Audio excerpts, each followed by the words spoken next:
Hey everyone, it's Mark. This is my recap for Pokémon Journeys episode 64, the Hated Absol. This was the 1149th episode of the Pokémon anime, and I thought this was a strange episode. This is definitely one of those times that the preview for next week is more interesting than the actual episode, but I'll talk about it all in this video. Thanks to any new viewers who joined after last week. I got a really good response from my last video and gained a ton of subs from it, and I really appreciate that. I hope you stick around and have a good time. Now, let's get into the highlights. The episode starts at the Cerise lab, and Ash and Go have gotten contacted by this guy named Hodge to come research something in Hoenn. Remember this guy from episode 7 of Journeys? His dub name is Hodge, so I think I'm just going to call him that from now on. I'll talk about this more throughout this review, but how strange was it that this random character of the day made a return appearance? Anyways, Hodge contacted them because the water from the famous Lava Ridge hot springs dried up and the townspeople are blaming an Absol, with Go explaining how Absol is known to show up before disaster, and some people confuse that by thinking Absol is the one bringing disaster. I was slightly concerned this episode was just going to follow the exact same plotline as AG 107, which was the first time Absol appeared in the main series. It was basically the exact story Go just outlined, and Absol shows up, bad things happen, and the locals blame Absol, only to find out at the end of the day that Absol was actually there to save them. And with that, our heroes are sent off on their mission to investigate what's going on at Lava Ridge Town. Random side note, but Krista giving a little peace sign right before the scene change did make me laugh. So the boys arrive in Lava Ridge Town, making this the first time Ash has been in this part of Hoenn in over 800 episodes. Hodge hasn't changed a bit since his last appearance, and he explains how the hot springs drying up has been really bad for Lava Ridge Town since it's such a big tourist spot, and the people are blaming Absol. He takes them over to the stone tablet that has been in the town for generations, and basically this is why the townspeople are blaming Absol. One of the interesting things in Pokemon Journeys, in my opinion, is just how different each part of the Pokemon world is. Sometimes we visit futuristic places in really modern cities, and other times we're in the countryside in an area where the locals believe in whatever a stone tablet has been telling them for generations. Next, Hodge takes them to his uncle's inn, although I think, to be honest, the subs mistranslated this for the whole episode. I actually think this guy is Hodge's grandfather, not his uncle. It's not a very big deal, but I'm pretty sure this is meant to be his grandfather. Regardless of if he's his uncle or his grandfather, he's assembled this ragtag group to go Absol hunting, which Ash and Go protest against. The townspeople don't want to listen to them, but Hodge stands up for his friends, saying they know a lot about Pokemon. Again, it's very strange to me that Hodge is one of the very few people in the anime to remember Ash and his friends and trust their experience and expertise. I feel like more people should be treating them like experts because if a complete random from Lava Ridge Town can call on them, why can't anyone else? Ash and Go start hiking up Mount Chimney, or maybe this was the Jagged Pass, I don't know. Either way, it was nice to see them actually having to travel somewhere on foot for once, instead of just magically appearing from place to place in an instant. Looks like maybe they've gotten out of shape from not having to travel around everywhere like Ash used to do. Absol shows up and attacks them, and I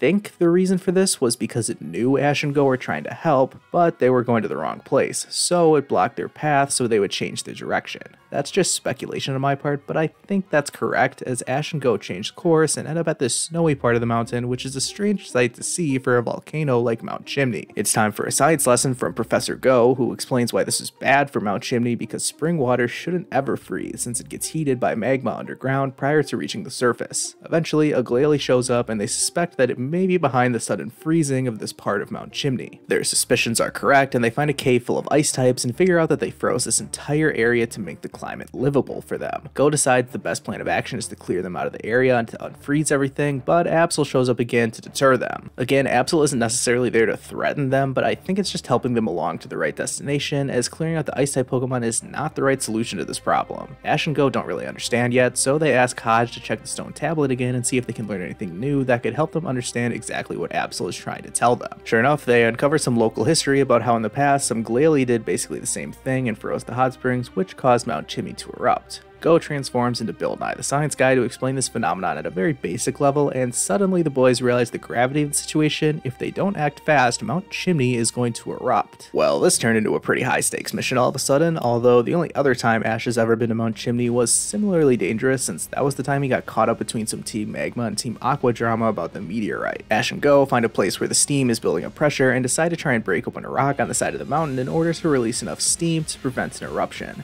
Some cool Cinderace Pikachu combos combo attacks aren't enough to break the rock, and who else but Absol shows up to help them. This pretty much solidified that Absol was trying to help the boys the whole time, since now instead of threatening them, it actually helps them destroy the rock, since they finally figured out what the actual problem is. After a series of attacks, Absol goes straight in to land the decisive blow, and well, I actually played this clip at the start of the video. This is when Absol basically risks its life to save the mountain from erupting, and Go catches it in order to save Absol. So anyways, after Go saves Suicune, he tries to release it since he only caught it in order to protect it, but it declines and chooses to stay with him instead. Wait, hold on. We're not talking about Suicune, this was Absol. This was so strange to me. This whole scene was exactly like the Suicune episode, but, well, not as cool since it was just an Absol, not Suicune. Now that the day is saved, the episode ends back at the hot spring with everyone relaxing. Well, except for Hodge's grandfather, who is a complete weirdo. His apology to the boys is basically giving himself the ice bucket challenge. What? Anyways, everyone is happy, and Ash and Go leave Lava Ridge Town for a job well done, with Go having added Absol to his collection.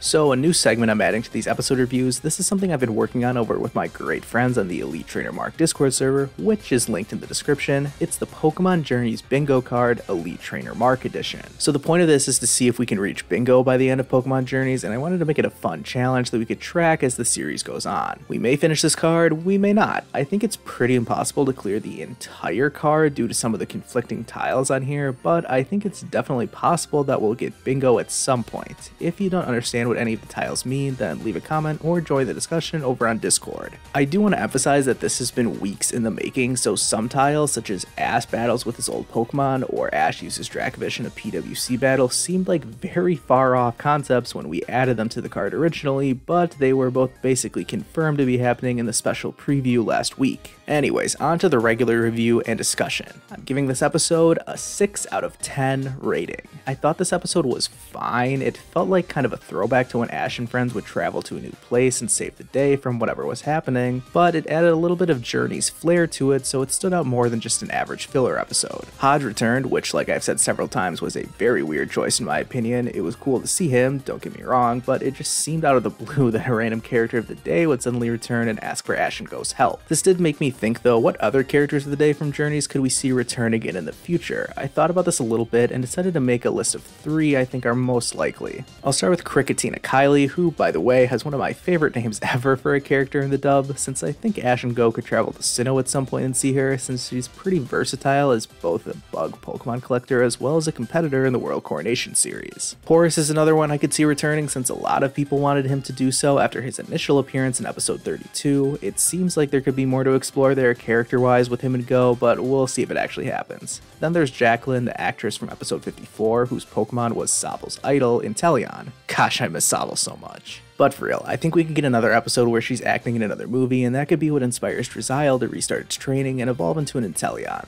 So those are my 3 picks. What minor characters from Journeys would you like to see make a return appearance like Hodge did in this episode? Let's start to look forward to the next episode, and we're finally getting Iris's much anticipated return. Straight off the bat, we see an Axew, but I mean, this just felt like such a red herring to me. I feel like if this was meant to tease Iris's Axew, but I think we would have actually seen it interacting with Iris or Ash and Pikachu if it was the real deal. It looks like the first part of the episode will be focused on Ash and Iris's reunion, then we'll get down to business for the World Coronation series battle. This seems so similar to episode 25 when Karina returned, since that episode was basically split in half, with the first half being dedicated to Ash reuniting with Karina, then the second half was their battle. That's exactly how I expect this one to play out too. I think we'll get plenty of character-based stuff with Go meeting Iris for the first time and Ash reconnecting with his old friend. Then the battle will be Ash's chance to rank up to the next class, just like his match versus Karina was. Unfortunately, I kind of thought the episode 25 battle was a little rushed, and I really wish that had been a 2-episode deal, but once again, we're cramming everything into 1 episode here. As for the battle, I already went over it last week in the preview, so just a quick recap. I think it'll be a 2v2 with both sides using 2 of their dragon types. Most of the marketing and promotion for this battle has been about Dragonite versus Dragonite, which is super exciting, but to me, the biggest question will be how the other Pokemon will do.